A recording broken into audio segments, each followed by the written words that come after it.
eu vou lhe falar brevemente sobre um artista emblemático, Arthur Bispo do Rosário. Se você pesquisar no Google, vai encontrar isso, aspas. Arthur Bispo do Rosário Paz foi um artista plástico brasileiro considerado gênio por alguns e louco por outros.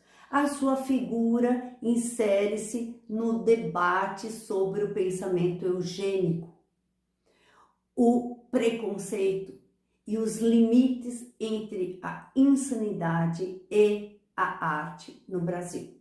Fecha aspas. O que significa isso? Quem foi ele?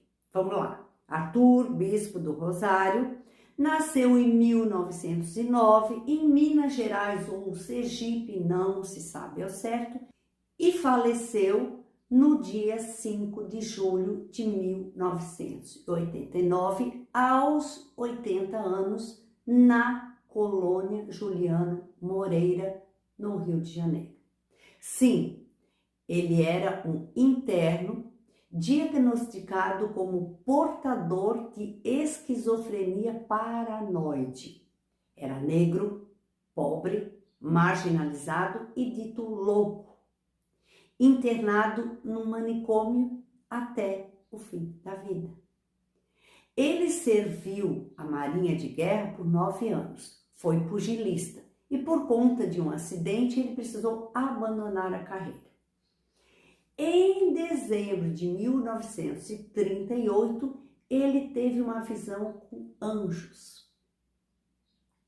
e foi se apresentar ao mosteiro de São Bento, no centro do Rio de Janeiro, aos frades como aquele que veio julgar os vivos e os mortos.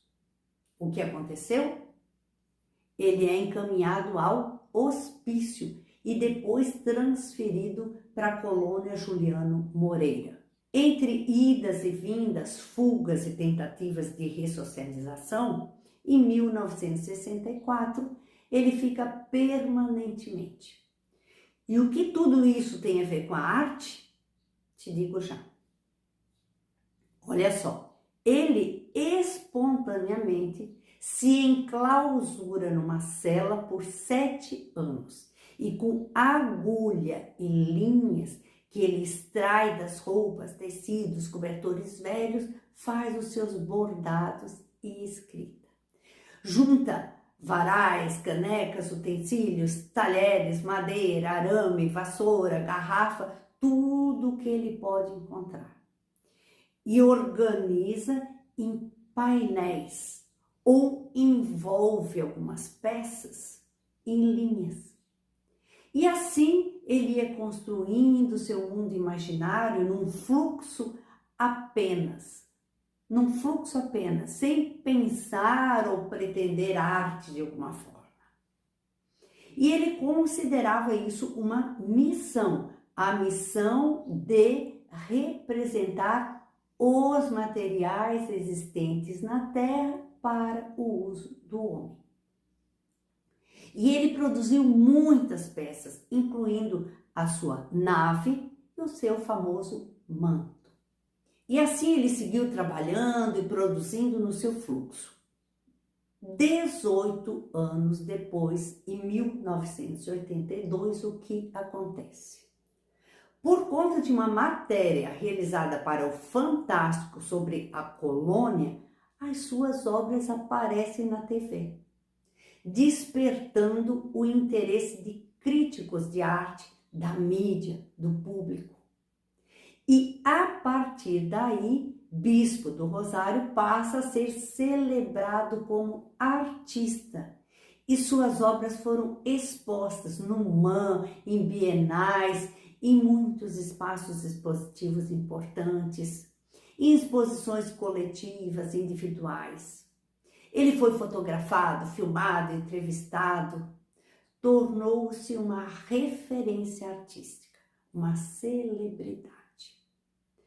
No entanto, em vida, ele participou de uma única exposição. Ele tinha muita dificuldade, ele não aceitava se separar das suas obras, nem do seu manto, cujo desejo era ser sepultado com ele. Mas esse desejo não foi atendido. O manto da apresentação de Bispo do Rosário é uma obra à parte que eu tive o prazer de ver pessoalmente. Lembra que eu disse que ele tinha como missão representar os materiais existentes na terra para o uso do homem? Ele pretendia apresentar a terra a Deus e recriar um mundo melhor. Olha que interessante. E o que era o manto? O manto era uma espécie de inventário, feito com um cobertor velho e todo bordado com formas, nomes e aplicações por dentro e por fora, que representavam as coisas, as pessoas da terra. E ele dizia, abre aspas, quando eu subir, os céus se abrirão e vai recomeçar a contagem do mundo.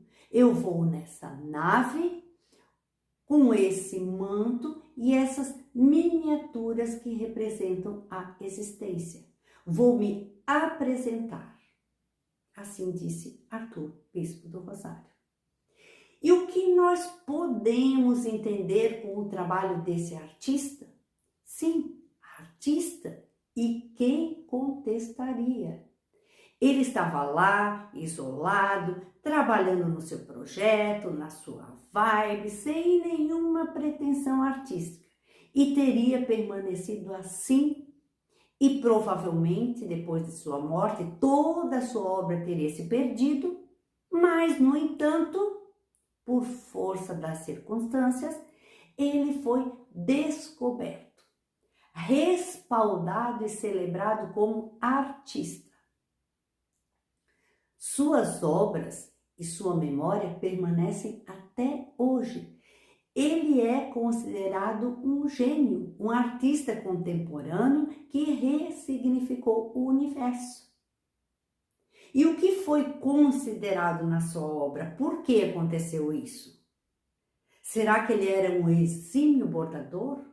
Ou foi o jeito que ele organizou as peças ou envolveu os objetos em linhas? Será que foi a técnica? Não. Foi a execução de uma ideia, loucura ou não, que tem estética, poética e conceito. Olha que louco! Ou seja, Arthur, Bispo do Rosário, foi um desses casos em que não se fez necessário nenhum conhecimento artístico, acadêmico, formal, sequer. Nenhuma intenção artística. Sua obra foi fruto de um fluir espontâneo.